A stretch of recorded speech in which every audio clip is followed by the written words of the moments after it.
This is the story of a woman who refused to be broken. People of the land, gather close because tonight I'll tell you a story.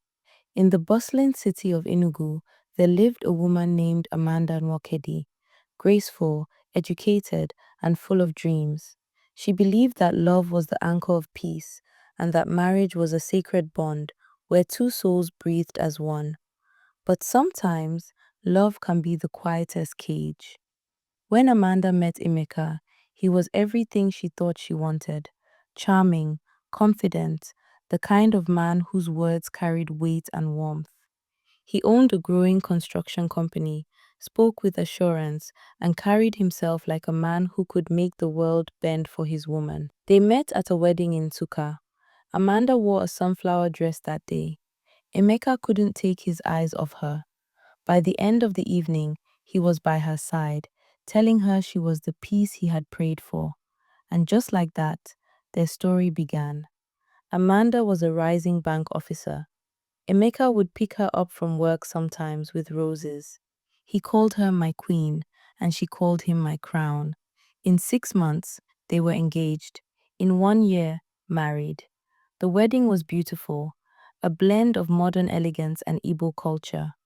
The Udu drum beat proudly as Amanda danced in her coral beads, her mother's eyes glistening with joy. Everyone whispered, "She has found a good man."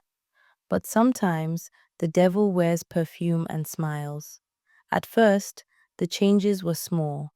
Emeka asked her to resign from the bank. He said, "Amanda, I can take care of us. I don't want my wife out there suffering in traffic and answering to another man. Stay home, build our home." Amanda hesitated. She loved her job. But love can be blinding, and she wanted peace, not conflict, so she resigned. It was her first sacrifice and her first mistake. Soon after, Emeka took over her savings for family management, he said. He promised to invest it for their future. But months passed, then years. No investment, no explanation, and every time she asked, his smile faded into thunder. "Amanda, are you accusing me of stealing from my own wife?" She would quickly shake her head, whispering, "No, my husband, I'm sorry." But deep down, the first cracks had appeared. Time passed. Amanda prayed for children. Every month came with tears and disappointment. Emeka changed. He stopped holding her, stopped smiling. His words became weapons. "You've eaten my money and given me nothing, not even a child." He would throw plates, break cups, and storm out at night, not returning until morning. The smell of perfume and alcohol trailed him home. Amanda would clean, cook, kneel, and beg, not for forgiveness, but for peace. Every slap felt like thunder, every insult a knife. Yet every morning she put on her wrapper and smiled for the neighbors, because in her world, a woman's tears must never stain the compound. Emeka's affairs became public secret.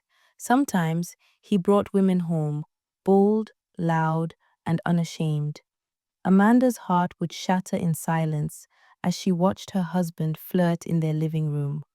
Her mother noticed the fading glow in her daughter's eyes. "Nuam, is everything well in your home?" Amanda smiled weakly. "Mama, marriage has its storms. I'll be fine." But at night, she cried until her pillow was soaked. She prayed to God to change him. She fasted, joined prayer groups, even saw a prophetess. The prophetess told her, "Your husband's heart is darkened by pride. You must endure and win him through humility." And Amanda endured for years. One night, after Emeka came home drunk, Amanda confronted him for the first time. "Emeka, what happened to us? Why do you treat me like this? What did I do to deserve this pain?" He laughed, cold, cruel. "You talk too much, Amanda. That's why no man wants his wife working. You people forget your place." He hit her again and again until she fell to the ground, bleeding. That night, Amanda packed a small bag. her documents, some clothes, and her wedding Bible. She ran into the darkness barefoot, her heart pounding with fear and hope. Amanda found refuge in her childhood home in Oka. Her mother embraced her with trembling hands, weeping, "My daughter, you have done enough. A marriage that kills is not a home." But the shame weighed heavy. Neighbors whispered. Some blamed her for leaving. A good Igbo woman endures. Amanda wanted to scream, "Endure what? Death?" But she stayed silent. Instead, she decided to rebuild her life. She applied for jobs again. No one wanted to hire a woman out of work for 7 years. Still, she refused to give up. She began selling Ankara fabrics online. She learned digital marketing. Slowly, her small business grew. Customers loved her honesty and warmth. And just like that, the woman who once lost everything began to find herself again. 3 years later, Emeka's business collapsed. His company fell into debt after a government contract scandal. He came looking for Amanda. He found her at a women's empowerment seminar, standing before a crowd, teaching young girls about financial independence and emotional resilience. Her voice was strong, her smile free. Emeka froze. The woman he once broke now glowed brighter than the sun. He approached her after the seminar. "Amanda, please, forgive me. I've lost everything. I need you." She looked at him, the man who once stole her voice, and she smiled. "Emeka, I forgave you long ago, but I can't return to the fire that almost killed me."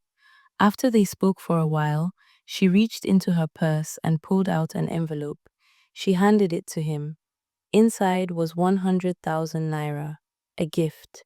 "Start again, learn peace, find yourself." Then she walked away. Years passed. Amanda became a voice for women across Nigeria. She founded the Broken No More Foundation, helping victims of domestic abuse find safety and hope. Her story became a light in the darkness for many. And every time she spoke at an event, she ended with these words: "Love should not cage you. Marriage should not silence you. A woman's worth is not in her husband's shadow, but in her own light." Amanda's story is not fiction. It is the echo of thousands of women across Africa, fighting silent wars in their own homes. But it is also a story of freedom, of rebirth, and of courage. Because sometimes walking away is not weakness, it is survival.